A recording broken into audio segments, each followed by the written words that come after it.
Hello guys, welcome back to our channel Vandana diaries 4. ఈ వీడియోలో ఇడ్లీ పిండితో పునుగులు ఎలా ప్రిపేర్ చేసుకోవాలో చెప్తాను చూడండి.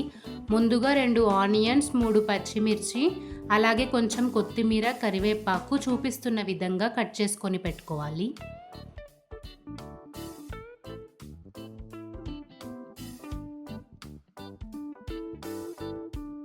ముందుగా పునుగులకు పల్లీ చట్నీ ఎలా ప్రిపేర్ చేసుకోవాలో చెప్తాను చూడండి.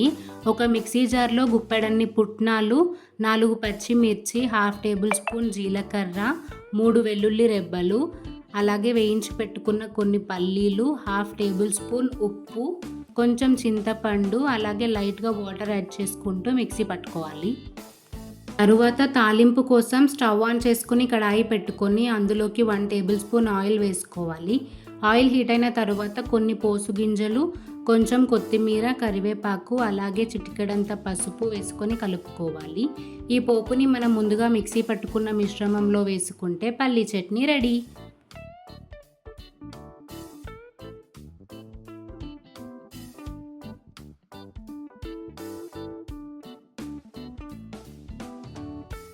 ఇంకా లేట్ ఎందుకు, పునుగులు ఎలా ప్రిపేర్ చేసుకోవాలో చెప్తాను చూడండి. ఇక్కడైతే మేము 3 కప్స్ ఆఫ్ ఇడ్లీ పిండి తీసుకున్నాము. అందులోకి చిటికెడంత సోడా, హాఫ్ టేబుల్ స్పూన్ ఉప్పు, 1 కప్ బియ్యం పిండి, హాఫ్ కప్ గోధుమ పిండి, అలాగే హాఫ్ టేబుల్ స్పూన్ జీలకర్ర, అందులోకి మనం ముందుగా కట్ చేసి పెట్టుకున్న ఆనియన్, పచ్చిమిర్చి అండ్ కొత్తిమీర, కరివేపాకు అన్నీ వేసుకొని లైట్గా వాటర్ యాడ్ చేసుకొని మంచిగా కలుపుకోవాలి.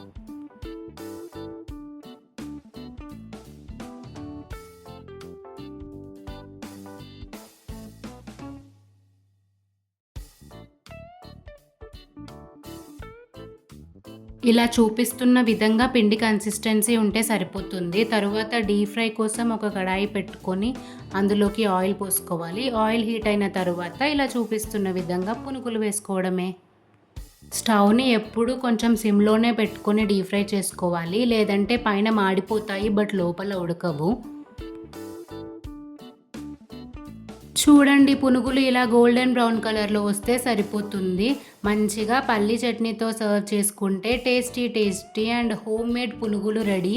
ఎప్పుడు ఇడ్లీయే కాకుండా ఒకసారి మీరు కూడా ఈ రెసిపీ ట్రై చేసి చూడండి. టేస్ట్ ఎలా వచ్చిందో కామెంట్ చేయండి. ఈ ప్రాసెస్ నచ్చితే do like, share and subscribe and also wait for my next vlog. Bye bye.